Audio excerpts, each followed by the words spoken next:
Metro Beauties. It is your girl T of BeUTee Bath and Body, and we have a very special guest with us today for our Lunch and Learn. As you all know, October is Domestic Violence Awareness Month, and BeUTee Bath and Body loves to highlight local domestic violence resources and centers. So today we have with us Miss Myra Rasnick of Ahimsa House. Thank you so much for joining me, Myra. Thank you so much for having me. So a little backstory. I learned about Ahimsa House way back, maybe like 8 years ago when I was in my running phase of life. So I was doing all these races all around Atlanta, and I ran across the Walk, Wag, and Run 5K. And I was like, oh my goodness, this is right up my alley. Like, it's supporting the domestic violence community and animals. I love animals. So I immediately, hopped on that and just wanted to find out how I could do more to promote Ahimsa House. So thank you so much for joining me today. And I'm really looking forward to our discussion. Absolutely. Thanks again for having me. And what a cool way for you to find us through Walk, Wag, and Run. I love that. Yeah, I love it. So if you could just give us a little background on Ahimsa House. And Sure. Yeah. So Ahimsa House is an organization dedicated to addressing the links between domestic violence and animal cruelty. We were founded by a survivor, Emily Christie, back in 2004, and she had found herself in an abusive relationship. And when she went to leave with her cat, Luna, she went to the shelter and took her cat along with her to be told, we don't take pets here. So she ended up having to let someone she barely knew, an acquaintance, take care of Luna for her. And then when she called to try to get Luna back, she could not reach the person and was never able to locate them again. And so she decided that nobody should have to choose between their own safety and that of a beloved pet. So that's where the idea of Ahimsa House came from. And she really did all of the work on her own to start this organization and become a 501c3 and just start providing the services here in Georgia. That is fantastic. I never knew the backstory. The fact that she was never able to recover Luna is really heartbreaking. It But is. I'm glad it turned into purpose and other people are able to benefit from that pain. So this seems like I've never really run into many other organizations like Ahimsa House. Is this like one of a kind, or are there many other organizations like this across the U.S.? There are other organizations similar. There are humane societies that partner with local domestic violence shelters to provide these services. Some shelters take pets on site. They've built in kennels or apartments with pet accommodations, which is wonderful. Some here in Georgia have accommodations for pets. And we still work with them in some capacity, usually with vet care, providing supplies and things like that. But yeah, so we're really the only ones that I'm aware of that are a completely statewide organization that does the type of what I kind of refer to as wraparound services. We have a staff of 24-hour or advocates staffing our 24-hour crisis line.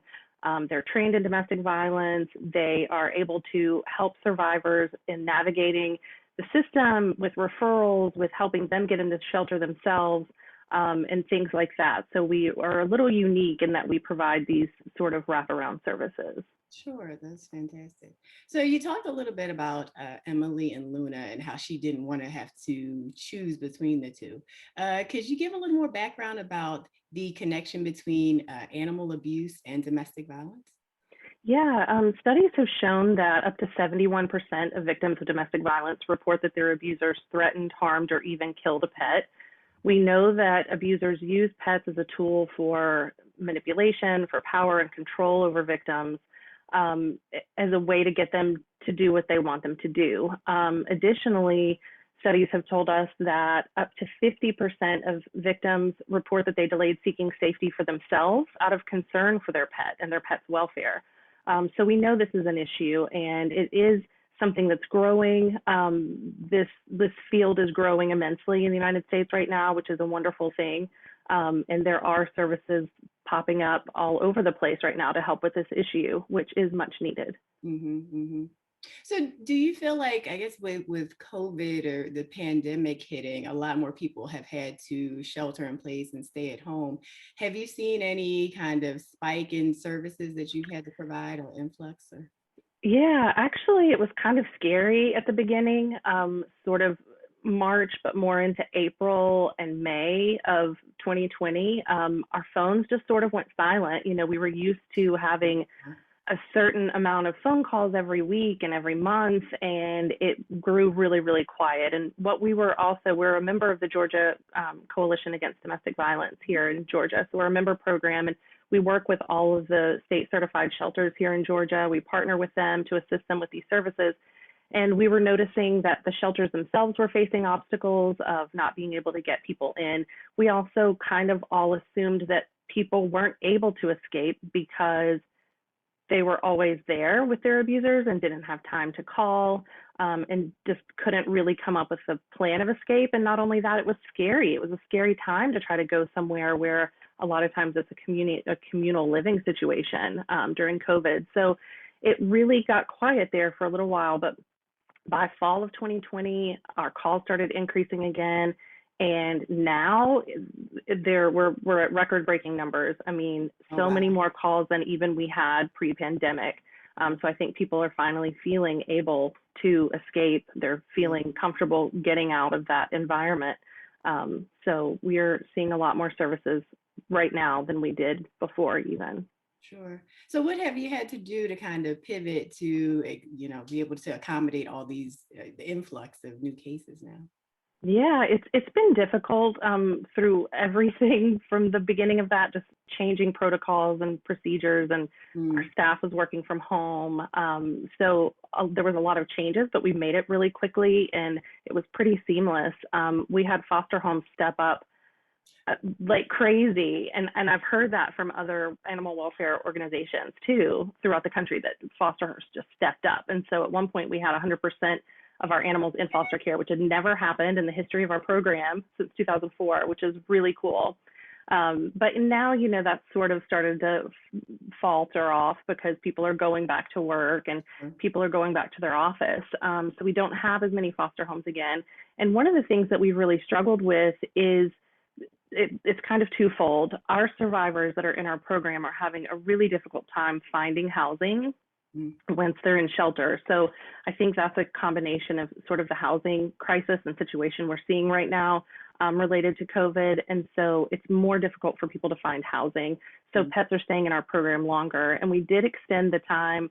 Typically before the pandemic, it was about a 60-day stay in our program. And then we sort of extended that to 90. And some are going beyond that, even to 120 or more. And we've tried to be as flexible as possible with that because we understand the hardships that people are facing. And then another issue is we do our services, we complete these services and we provide this boarding through a large network of foster homes throughout Georgia, but also boarding facilities and veterinary offices. And boarding facilities, doggy daycares were hit particularly hard with the pandemic. And we have some amazing partners, and so many of them, used to offer us free services or deeply discounted services. And because of, the pandemic and loss of business that they had throughout that time, a lot of them have had to, say no more discounts. We're not able to provide those discounts, or worse yet, a lot of them even closed their doors. So we have been struggling with boarding, and costs associated with boarding since last fall. Wow. So for about a year now. Okay. Wow. Okay. Can you talk a little bit about, I guess, the overall process? Like if someone was seeking to remove themselves from a situation and they needed assistance from you all, what could they expect? It looks different in every situation. Because we serve an entire state, it's impossible for us to be in every community. So we really relied heavily on technology to be able to help us assist people wherever they are. We rely on Uber and Lyft rides. Sometimes when people don't have transportation, especially in rural areas, they're unable to escape on their own. They don't have a vehicle. We provide Uber and Lyft rides with their pet, have them taken to a vet's office where they can drop their pet off, and then to the shelter, and again, we work with the shelters. So we make sure that there is a space for them there. And then we can pay for that ride to the shelter from there. And then from that point, we have the vet assess the pet for any medical issues. We have to do a well check. If they're not up to date on vaccines, we provide that because they need that to go into a foster home or for boarding. So we help with that, but also a lot of the animals that we see do have injuries or illnesses due to abuse or neglect, so we treat that as well. So it depends on, what the animal's condition is, but if they do need medical care, they may stay at the vet for a little bit longer. And then from there, we have a network of transport volunteers that go around and pick up these pets and then take them to the foster home. Our staff matches them up with an appropriate foster home. And so then our transporters sort of move them around Oh, that's from fantastic. there. And then our staff does stay in contact with the clients. So it's usually a weekly check-in, and provide them updates, photos on how their pets are doing. We have some amazing foster home volunteers that write notes, who create little notes from the pet's perspective for us to give to our clients and things like that. So we keep them as updated as possible as we can.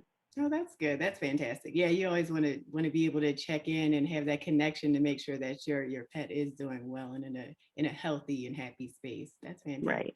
So you mentioned the volunteers. If someone was interested in volunteering, what's the process for that? Or also, what are the opportunities to volunteer with you all? Yeah, we have several volunteer opportunities. I mentioned transporters and foster homes. Those are two of our biggest needs for our volunteers. We also have volunteers who answer our 24-hour crisis line overnight and on weekends. So we always have a staff person on call to assist them, but we do have volunteers who help with answering that 24-hour crisis line.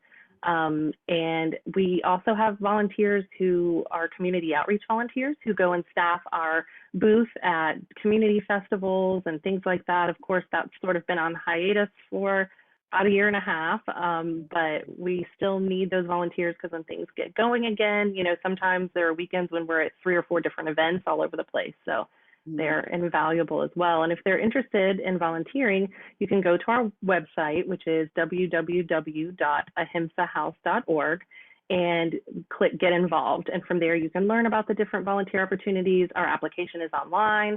You can start that process there. We do require background checks of foster homes and transporters, but everything else is pretty simple and straightforward.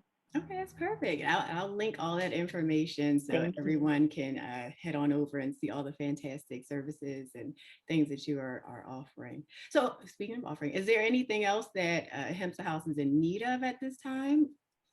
We always have a wish list. So there are always things that we need. And I mentioned Uber and Lyft. We accept Uber cards and Lyft cards to help us with those car rides that we need for our clients.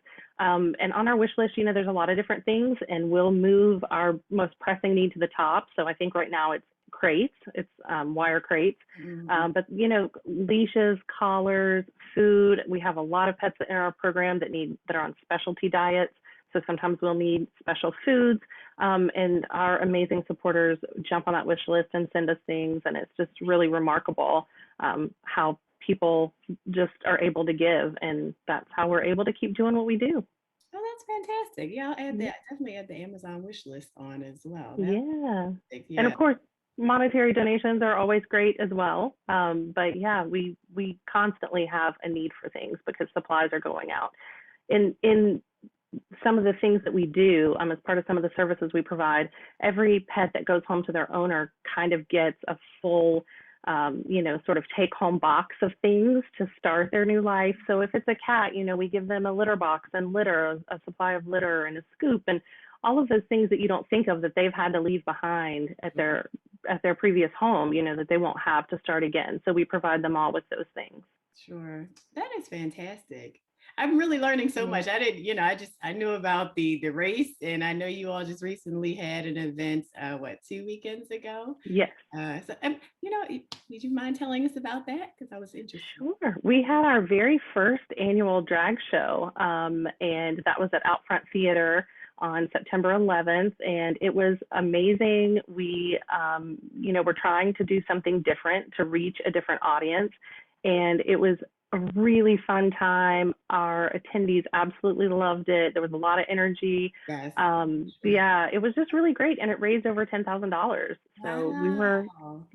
we were so excited. That's so fantastic. Yeah, that's good. I was wondering what other things you all needed. I know financial contributions are always, wanted and needed. So that's one thing about BeUTee Bath and Body. We, like I said, currently we are in our Domestic Violence month Awareness Month, Buy One Give One soap drive, but that's actually just a portion of the company. At the end of the year, 10% of our net profits go to support local domestic violence organizations. And I kind of did that with organizations like yours and mine, because I know not everyone can use product donations. So it's also a way to try and assist financially, because I know that's always a need. So I'm happy to hear that, we'll be able to contribute somewhere along the line, down the line, when we really get it going and we're cranking out, millions of dollars. Yes, that's amazing. That's so generous of you to do that and to donate to this cause, because it is something that is so needed. Yeah, and it's near and dear to my heart as well. I am a animal person. Like my undergraduate degree is in animal sciences. So I'm always Oh, like I had love a heart for animals and animal welfare. So that. when I Mhm. saw that, the organization and Ahimsa House combined the two, I'm like, oh, this is perfect. Let's, shine a light, let people learn some more about it. And if they want to volunteer, if they need services, just give them all the information. So this has been fantastic, Myra. So if you wouldn't mind, I guess give your information one more time and let us know if you have any other upcoming events that we can support. Sure. So you can find us on the internet at www.ahimsahouse.org. We also have a Facebook page. We have Instagram, all of those things. Our social media is very active, so you can always find us on social media. And our administrative number is 404-496-4038. And you can always email us at info@ahimsahouse.org. And as far as upcoming events, we have one. It's not an in-person thing. You've probably heard of Georgia Gives Day, and it's here in Georgia. It's Georgia Gives on Giving Tuesday, and that is coming up on November 30th. And it's a really great way to kind of get involved and sort of see the support that we have. It's amazing, and we chronicle throughout the entire day. We post all day long, every hour, plus we're commenting on all of our posts and all of that. And the goal is to raise money. And last year we raised over $40,000. And Wow. so we set a goal every year, and it's really fun to watch and keep up with it and sort of see where we're at. And it's just kind of fun to follow along. And then we also do have a celebration. It's an annual gala that we do every year. Last year it was virtual. This year we're hoping it's going to be in person, but of course we're going to have to wait and see closer to time, but that will be March 12th, 2022. Oh, perfect. Okay, that's fantastic. And just to clarify, you service all of Georgia, like anyone? We do, all 159 counties. Wow. Yeah. Wow. Yeah. That's a huge task. Okay. That's fantastic. That's Yeah. fantastic. Well, thank you so much, Myra, for joining me today. This has been fantastic. I have learned so much, and I hope that that my supporters as well will get out there and volunteer with you all, or, if they need it, take advantage of your services. And I'll link all of the information, everything that you said, Amazon wish list, website, everything, so that people can find you easily and get in contact with you. So again, this is a part of our October Domestic Violence Awareness Month programming, which coincides with our Buy One Give One soap drive that extends throughout the month of August, where for every bar of our specialty BU soap, one bar will be donated to a local domestic violence awareness center here in Atlanta. So head on over to BeUTeeBathAndBody.com and support. Thank you again, Myra, for joining me. This was a pleasure. Thank you so much for having me, and thank you for helping to raise awareness about domestic violence. Thank you. Have a wonderful day. Have a Thank you. beautiful day. Thank you. You too.